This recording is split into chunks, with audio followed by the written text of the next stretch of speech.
shampoo! It's a shampoo, the shampoo! Ow!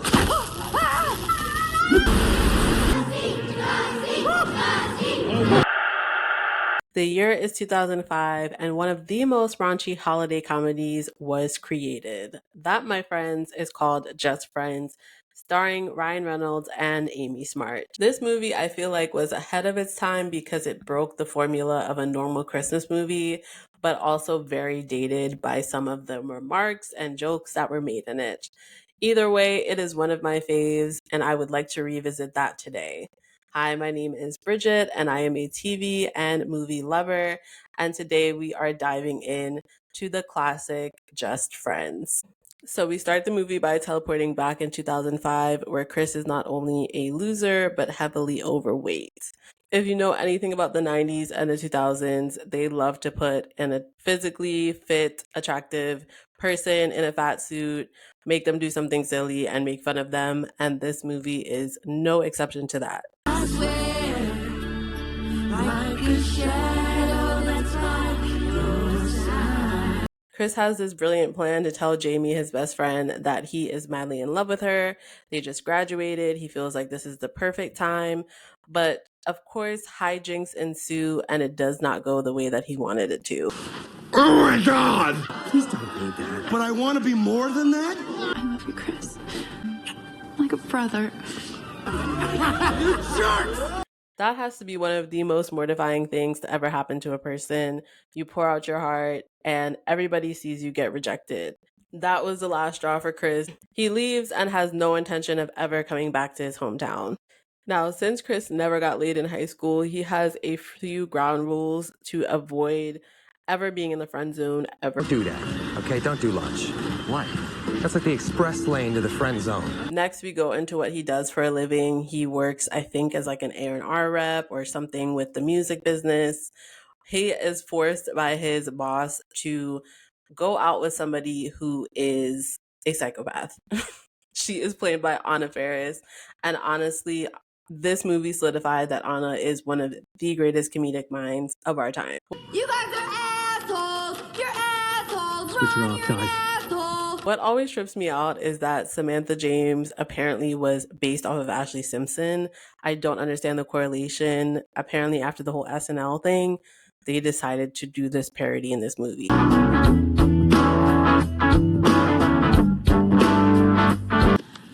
Okay, Ron, which jokester changed the key on me? The only way that Samantha will even consider being signed by his label is if he goes with her to Paris.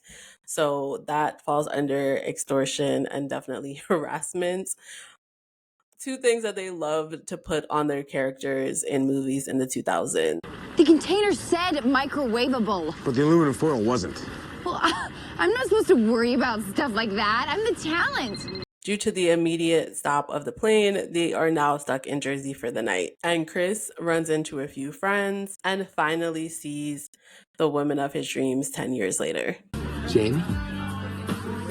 Chris, hi. Hi.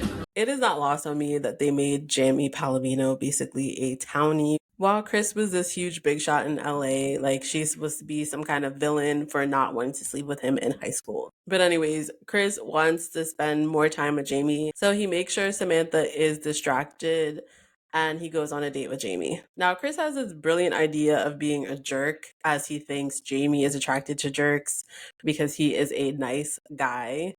All the while, he is name dropping left and right and just completely blowing his chances with her. I'll just enjoy this glass of water. I'm stuffed. Hey, Kara. Yeah, you too. Oh. I don't think there is one, but if there was one, I bet it would be in the South!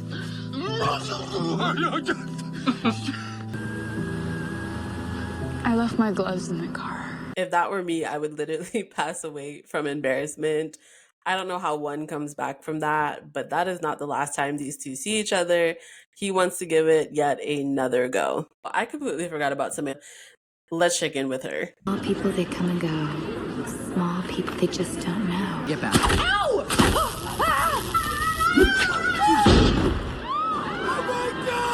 I gotta go. Now, if you're going to do physical comedy, that's how you do that. Don't worry about her though, she is somewhat okay. Now, fast forward to Jamie and Chris. They are on yet another date. Chris is ice skating. He's trying to show off, but of course, it does not go as planned. He gets a little too competitive when he ice skates with a bunch of kids. I'm a really good skater, little girl! Watch! You might learn something! Because he needs medical attention, we are then introduced to a somewhat love triangle with another guy that Jamie put in the friend zone in high school, Dusty Dinkelman, aka Dusty Lee. Dusty's approach is completely different than Chris's. Dusty is a really nice guy, seemingly, and really just wants to be her friend. So Chris realizes he has to reapproach his approach as he now has competition, and he decides to pretend to be a sensitive guy instead of, actually having any real personal growth and being a real decent person. But his attempt is to take her to see The Notebook. We are finally getting to one of the first turning points of the movie where Chris is finally acting like a human being. They're watching old film of each other back in high school, and you see like there's still part of that sweet kid in him. But it's buried deep, deep inside of his self-loathing because this man does not like himself, not at all. Now we get to the scene where Samantha has been distracted for like 3 days straight, and she is catching on to the fact that Chris is lying to her and pawning her off to his creepy younger brother. She's had it, and terrible, terrible things happen at the Palomino house. You're gonna pay for this. I'm gonna get you fired!